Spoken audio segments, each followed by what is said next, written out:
Hello डिएवियंस, चलिए social science के chapter number 12 को पूरा रिवाइज करते हैं। ये एक शॉर्ट वीडियो रहने वाला है जिसमें कि कम समय में हम लोग चैप्टर के हर टॉपिक को डिस्कस करेंगे, जो कि आपके बोर्ड्स एग्जाम के लिए बहुत हेल्पफुल रहेगा। इस चैप्टर के सारे इंपॉर्टेंट क्वेश्चन आंसर आपको इस वाले बुक में मिल जाएंगे। इस बुक को परचेज कर लीजिएगा। यहाँ पर व्यू प्रोडक्ट का आइकन है, उस पर क्लिक कीजिए, आपको फ्लिपकार्ट पे परचेज करने का लिंक मिल जाएगा। इसके अलावा अभी जो नोट्स हम लोग डिस्कस करने वाले हैं उसका PDF भी आप डाउनलोड कर सकते हैं। उसके लिए आप चले जाइएगा हमारे वेबसाइट www.dabguru.in पे। Impact of British rule on India, इस चैप्टर में हमें जानना है कि अंग्रेजों के शासन का क्या प्रभाव हमारे भारत पे पड़ा। The British era was transformative period that influenced every aspects of Indian society, including education, public institutions and caste system. These changes were largely driven by English educated Indians. British rule को हम लोग transformative period कह सकते हैं क्योंकि इस period में बहुत सारे चेंजेस आए इंडियन सोसाइटी में। इंडिया का एजुकेशन सिस्टम बदल गया, पब्लिक इंस्टीट्यूशंस भारत के बदल गए और कास्ट सिस्टम में भी काफ़ी चेंजेस आए, और ये सारे चेंजेस लाए गए इंग्लिश एडुकेटेड इंडियंस के द्वारा, जिसके बारे में इस चैप्टर में आगे हमें पढ़ना भी है। नेक्स्ट टॉपिक है एजुकेशन अंडर द ब्रिटिश। अंग्रेजों के समय भारत में शिक्षा की क्या स्थिति थी उसके बारे में बताया गया है। Prior to British rule, education in India was conducted through pathshalas, maktab, schools and madrasas. पहले एजुकेशन देने के लिए ये सारे स्थल हुआ करते थे, यहीं पर बच्चों को पढ़ाया जाता था भारत में। It focused on religious text in vernacular languages and basic arithmetics. बच्चों को लोकल लैंग्वेज में रिलीजियस किताबें पढ़ाई जाती थी और बेसिक अर्थमेटिक्स सिखाया जाता था। लेकिन अंग्रेजों ने इस शिक्षा पद्धति को बदल दिया और इसके पीछे उनका कुछ ऑब्जेक्टिव था, उनका कुछ लक्ष्य था। क्या लक्ष्य था? The east India companies primary goal was profit not the education of Indians. अंग्रेजों का प्राइमरी गोल था प्रॉफिट, क्योंकि थे तो वो लालची, उनको बस प्रॉफिट कमाना था। इंडियंस पढ़े या ना पढ़े, क्या पढ़े, इससे उनका कोई लेना देना था नहीं। फिर भी उन्होंने एजुकेशन सिस्टम को बदला। क्यों, आगे अभी हम लोग देखेंगे। Missionaries opened schools mainly to promote Christianity.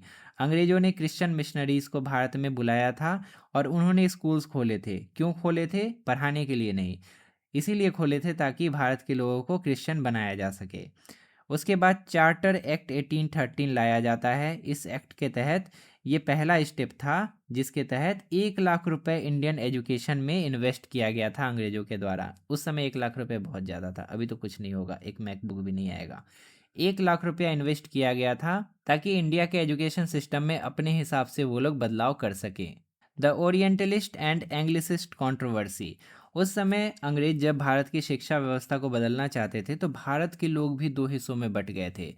कुछ लोग ओरिएंटलिस्ट कहलाए और कुछ लोग एंग्लिसिस्ट कहलाए। अब देखिए, ओरिएंटलिस्ट किसको कहते हैं? Favour traditional system using Sanskrit and Persian. Bharat में संस्कृत और पर्शियन में जो पढ़ाई जाती थी पहले से, शिक्षा पद्धति जो थी, कुछ लोग उसको सपोर्ट करते थे और उनको ओरिएंटलिस्ट कहा गया। और एंग्लिसिस्ट किसको कहते हैं? इसका just opposite, favoured English as the medium. ये लोग इंग्लिश मीडियम को फेवर करते थे।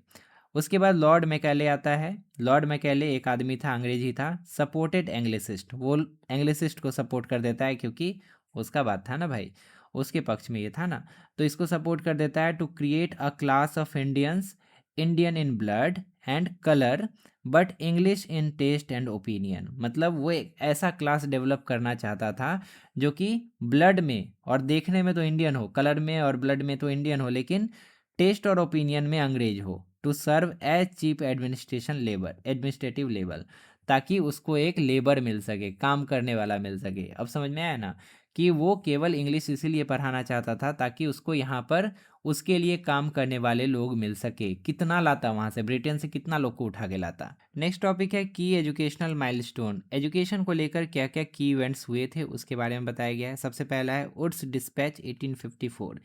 इसको चार्ल्स वुड ने इशू किया था। Created separate education department and established universities in Bombay, Calcutta and Madras. Charles Wood ने पहली बार एक सेपरेट एजुकेशन डिपार्टमेंट की शुरुआत करवाई थी और बॉम्बे, कलकत्ता और मद्रास में यूनिवर्सिटीज़ खुलवाए थे। उसके बाद दूसरा है Hunter education commission 1882। Looked into primary and secondary education and vocational training. ये बनाया गया था ताकि प्राइमरी और सेकेंडरी एजुकेशन और वोकेशनल ट्रेनिंग पर ध्यान दिया जा सके। वोकेशनल ट्रेनिंग क्या होता है? ऐसा ट्रेनिंग जो कि स्पेशली जॉब के लिए दिया जाता है। नेक्स्ट है Indian university act 1904, passed by lord Curzon to check the growth of higher education which he believed produce revolutionaries. Lord Curzon को लग रहा था कि जो हायर एजुकेशन भारत में दी जा रही है बच्चों को, वो रिवॉल्यूशनरीज क्रिएट कर रहे हैं, मतलब अंग्रेजों के खिलाफ वो होते जा रहे हैं, मतलब कुछ तो ऐसा पढ़ाया जा रहा है जो कि अंग्रेजों के खिलाफ है। इसीलिए उसने इंडियन यूनिवर्सिटी एक्ट लाया था 1904 में, ताकि हायर एजुकेशन में भी बदलाव किया जा सके। नेक्स्ट है वर्धा एजुकेशन स्कीम 1937। इसको गांधी जी ने इनिशिएट किया था to propose national education system focused on self respect and morals. वो चाहते थे कि एक ऐसा नेशनल एजुकेशन सिस्टम बने जो कि भारत के लोगों में सेल्फ रिस्पेक्ट को बढ़ाए और उनके मोरल्स को डेवलप करे। नेक्स्ट है sergeant plan 1943, proposed universal compulsory and free education for children aged 6 to 14, 6 से 14 साल के बच्चों को फ्री और कंपलसरी एजुकेशन देने की बात सार्जेंट प्लान 1943 में की गई थी, और इसी को हम लोग राइट टू एजुकेशन में भी इंक्लूड किए हैं। अंग्रेजों ने हमारे एजुकेशन सिस्टम में जो बदलाव किए थे उससे बहुत कुछ अच्छा भी हुआ था और बहुत कुछ बुरा भी हुआ था। पहले पॉजिटिव इम्पैक्ट्स की बात करते हैं। पहला पॉजिटिव इम्पैक्ट था unity. The English language united people across different regions. भारत के अलग अलग क्षेत्रों में अलग अलग भाषाएं बोली जाती थी और वही सबको अलग बनाती थी, लेकिन जब सब लोग इंग्लिश सीखने लगे तो सब लोग यूनाइट होने लगे। धीरे धीरे लोगों में नेशनलिज्म की भावना जागने लगी, लोग भारत को अपनी मातृभूमि मानने लगे और लोगों में राष्ट्रीयता की भावना जागने लगी। Created awareness of equality, liberty, fraternity and democracy. लोगों को पता चला कि इक्वालिटी भी लाया जा सकता है हमारे सोसाइटी में, समानता भी लाया जा सकता है, लिबर्टी यानी कि स्वतंत्रता भी लाया जा सकता है, फ्रेटर्निटी यानी कि भाईचारा भी लाया जा सकता है, और डेमोक्रेसी यानी कि लोकतंत्र भी हमारा देश हो सकता है। इंग्लिश एजुकेशन सिस्टम आने के बाद कई सारे रिफॉर्म भी हुए। Spark the need for social and religious changes. Bharat के सोसाइटी में, भारत के रिलीजन में बहुत सारे चेंजेस लाए गए। जब उन्होंने देखा कि बाहर की सभ्यता किस तरह की है, क्या सही है क्या गलत है, यहाँ के लोग भी धीरे धीरे सीखने लगे। जो सती प्रथा पहले लोगों को खराब अच्छी लगती थी, अब लोगों को समझ में आया कि सही में सती प्रथा कितनी गंदी चीज़ थी। वुमेन्स का पार्टिसिपेशन भी बढ़ा। Educated women such as Sarojini Naidu join the national movement. पहले जो पुराना एजुकेशन सिस्टम था उसमें महिलाओं को ज़्यादा आगे नहीं बढ़ने दिया जाता था, लेकिन जब ब्रिटिश एजुकेशन सिस्टम आया तो महिलाएं भी पढ़ी और वो भी आगे बढ़ी। अब बात करते हैं नेगेटिव इम्पैक्ट्स की। तो सबसे पहला नेगेटिव इम्पैक्ट है सोशल डिवीजन। यहाँ पे देखिए यूनाइट करने का बात किया है, यहाँ पे डिवाइड होने का बात किया है। तो कुछ लोग यूनाइट भी हुए और कुछ लोग डिवाइड भी हुए। अब ये डिवीजन क्यों क्रिएट हुआ? Created a gap between English educated Indians and rest of the population. अब इंग्लिश पढ़े तो सब लोग थोड़ी पढ़े इंग्लिश, कुछ लोग ही इंग्लिश पढ़ पाए। तो जो इंग्लिश पढ़े लिखे लोग होते थे वो लोग अपने आप को सुपीरियर मानने लगे, और जो नहीं पढ़ पाते थे वो लोग अपने आप को इन्फीरियर मानने लगे। तो इस तरह से एक डिवीजन क्रिएट हो गया हमारे सोसाइटी में। Neglect of tradition, indigenous literature and thoughts were largely ignored. English सीख रहे थे, वहाँ की हम लोग किताबें पढ़ रहे थे, लेकिन इंडिया का जो ट्रेडिशनल लिटरेचर था उसको हमने इग्नोर करना शुरू कर दिया। ग्लोरिफिकेशन ऑफ वेस्ट, अब वहाँ की जो किताबें थी उसमें हमेशा ब्रिटिश एडमिनिस्ट्रेशन को ग्लोरीफाई किया जाता था, मतलब अंग्रेज बहुत अच्छे हैं और इंडियंस जो है वो बहुत बुरे हैं। Economic barrier, education become a priority only for the rich who could afford it. पहले शिक्षा सबको मिल जाती थी, अमीर हो या गरीब हो, लेकिन जब ब्रिटिश एजुकेशन सिस्टम आया तो ये कमर्शियलाइज कर दिया गया, जिसके पास पैसा होता था वही ये शिक्षा ले पाता था। नेक्स्ट टॉपिक है social impact. English education system का हमारे सोसाइटी पर क्या प्रभाव पड़ा? The British viewed Indian customs as barbaric. भारत में उस समय कुछ ऐसे कस्टम्स थे, कुछ ऐसे रीति रिवाज थे जो कि अंग्रेज बारबेरिक मानते थे, मतलब बहुत ही क्रूर मानते थे, जिससे कि डिस्क्रिमिनेशन होता था हमारे सोसाइटी में। In response English educated Indians sought to reform society. और इसके बाद इसके रिस्पॉन्स में भारत में जो पढ़े लिखे इंडियंस थे, इंग्लिश पढ़े लिखे इंडियंस थे, उन्होंने इसके खिलाफ काफ़ी विरोध किया, काफ़ी विद्रोह किया और कई सारे आंदोलन भी चलाए। अब इसी में से कुछ मेजर सोशल रिफॉर्म्स के बारे में हमें यहाँ पे बताया गया है, जैसे कि सती प्रथा को एबॉलिश किया गया था 1829 में। इसको विलियम बेंटिक ने लीड किया था और राजा राम मोहन रॉय ने भी इसको सपोर्ट किया था। विडो रीमैरिज एक्ट लाया गया था 1857 में, जिसमें कि विडो को दोबारा रीमैरी करने के लिए अलाउ किया गया था, legalise through the efforts of Ishwar Chandra Vidyasagar. और ईश्वर चंद्र विद्यासागर नाम के एक इंडियन व्यक्ति थे, उन्होंने इसका सपोर्ट किया था। फीमेल इन्फेंटिसाइड बैन कर दिया गया था 1870 में। पहले अगर फीमेल बच्ची का जन्म होता था तो उसको बचपन में ही मार दिया जाता था। Ban the killing of infant girls. Child marriage restrictions, बाल विवाह को भी बैन कर दिया गया था। Banned in 1891 and 1929। The Sharda act 1929 fixed the marriage age at 18 for girls and 21 for boys. बाद में 1929 में शारदा एक्ट आया था जिसमें कि एज फिक्स किया गया था कि मिनिमम इतना एज होना चाहिए तभी शादी हो सकती है। नेक्स्ट टॉपिक है सोशियो रिलीजियस रिफॉर्म्स। उस समय हमारे सोसाइटी को बदलाव की ज़रूरत थी और हमारे धर्म में भी कुछ बदलाव होने चाहिए थे। इसके लिए कई सारे आंदोलन हुए, कई सारे लोग सामने आए, उसके बारे में यहाँ पे हमें पढ़ना है। 19th century reforms kindled nationalism and change the mindset of the masses. 19th century में जो रिफॉर्म आए थे इसके कारण से नेशनलिज्म की भावना लोगों में जागने लगी, एक राष्ट्रीयता की भावना लोगों में जागने लगी और लोगों का माइंडसेट भी बदलने लगा। अब इसमें से कुछ रिफॉर्मर्स के बारे में हमें बताया गया है, एक एक करके इनके बारे में पढ़ते हैं। सबसे पहले थे श्री नारायण गुरु, ये केरला के रहने वाले थे। Campaigned against the caste system के खिलाफ ये लड़े थे। ब्राह्मण डोमिनेंस के खिलाफ ये लड़े थे। Propagated one God one cast and one religion, ये एक भगवान एक धर्म एक जाति और एक धर्म के पक्ष में ये लड़ाई लड़े थे। नेक्स्ट है ज्योतिबा फुले, ये महाराष्ट्र के रहने वाले थे। फाउंडेड सत्य शोधक समाज, ये सत्य शोधक समाज का स्थापना किए थे।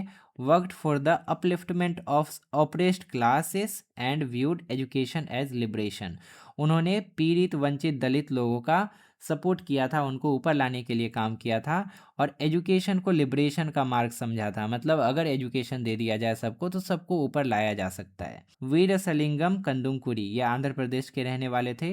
Propagated women's education and widow remarriage, ये महिला एजुकेशन और विडो रीमैरिज का पक्षधर थे। Wrote the first Telugu novel and drama, ये तेलुगु नॉवेल और ड्रामा भी लिखे थे। नेक्स्ट है पेरियार ईवी रामास्वामी, ये तमिलनाडु के रहने वाले थे। Launch the self respect movement in 1925 and oppose brahmanical discrimination, brahmanical discrimination भेदभाव के खिलाफ ये थे। नेक्स्ट है Swami Dayanand Saraswati, founded Arya Samaj in 1875। Message was back to Vedas, ये चाहते थे कि लोग वापस से वेदों को पढ़े जैसे पहले पढ़ा करते थे। Supported women's education and widow remarriage, ये भी महिलाओं को शिक्षा देना चाहते थे और विडो रीमैरिज को सपोर्ट करते थे। नेक्स्ट है डॉक्टर भीमराव अंबेडकर, जो कि कॉन्स्टिट्यूशन के आर्किटेक्ट भी माने जाते हैं। फाउंडेड बहिष्कृत हितकर्णी सभा, बहिष्कृत का मतलब होता है जिसको बाहर निकाल दिया गया हो, हितकर्णी मतलब जिसका भला किया जा सके, जिनको बाहर निकाला गया है उनका भला किया जा सके, इसके लिए उन्होंने एक ऑर्गेनाइजेशन खोला था to promote Dalit education. Next है महात्मा गांधी, अपोज्ड अनटचेबिलिटी, ये छुआछूत के खिलाफ लड़े थे। कॉलिंग देम हरिजन, जिनके साथ छुआछूत भेदभाव होता था उनको इन्होंने हरिजन कहा था। हरिजन यानी कि ईश्वर के जन, ईश्वर के लोग। And campaigned women's equality and village industries, उन्होंने महिलाओं को बराबरी का अधिकार देने के लिए भी कैंपेन किया था और विलेज इंडस्ट्रीज को बढ़ावा देने के लिए भी कैंपेन किया था। नेक्स्ट है sir Syed Ahmad Khan, worked for Muslim emancipation, founded Aligarh Muslim University, यही थे जो कि अलीगढ़ मुस्लिम यूनिवर्सिटी बनाए थे ताकि मुस्लिमों को भी आगे बढ़ने का मौका मिल सके। लास्ट टॉपिक है इम्पैक्ट ऑफ रिफॉर्म मूवमेंट्स, ये जो रिफॉर्म मूवमेंट्स हुए इसका प्रभाव क्या पड़ा। तो सबसे पहला कल्चरल अवेकनिंग हुआ, rapid development in literature science and art, Bharat का अपना पुराना जो लिटरेचर था, साइंस था, आर्ट था, वो दोबारा से इवॉल्व होने लगा। मिडिल क्लास फॉर्मेशन, एक नई मिडिल क्लास बनकर तैयार होने लगी। Created a new class of doctors lawyers and teachers who played a constructive role in India's progress, और बाद में ये भारत का प्रोग्रेस में काफ़ी सहयोग किए। नेक्स्ट है national consciousness, the printing press helped spread awareness and mobilise public opinion leading to a surge in patriotism and the struggle for freedom. Printing press की मदद से न्यूज़पेपर छपने लगे, मैगजीन छपने लगे, जिससे कि लोगों में अवेयरनेस फैला, लोग जागरूक होने लगे और उनका अपना एक ओपिनियन बनने लगा कि हाँ क्या सही है क्या गलत है, उनको समझ में आने लगा। लोगों में देशभक्ति की भावना जागने लगी और बाद में यही देशभक्ति की भावना फ्रीडम स्ट्रगल में काफ़ी मददगार साबित हुई। फाइनली हमने इस चैप्टर को पूरा रिवाइज कर लिया। इस चैप्टर के इंपॉर्टेंट क्वेश्चन आंसर आपको इस वाले बुक में मिल जाएंगे। बुक को परचेज करने के लिए यहाँ पर क्लिक कीजिए व्यू प्रोडक्ट के आइकन पर। वहाँ पर आपको फ्लिपकार्ट से बुक को परचेज करने का लिंक मिल जाएगा। लेफ्ट साइड में क्लिक करके आप प्लेलिस्ट ओपन कर सकते हैं, जहाँ पर आप ऐसे ही और भी चैप्टर के वीडियोस देख सकते हैं। और राइट साइड में क्लिक करके आप अगला वीडियो देख सकते हैं। फिलहाल इस वीडियो में इतना ही। मिलते हैं अगली क्लास में एक नए चैप्टर के साथ। तब तक के लिए अपना ध्यान रखिए और अच्छे से पढ़ाई करते रहिए।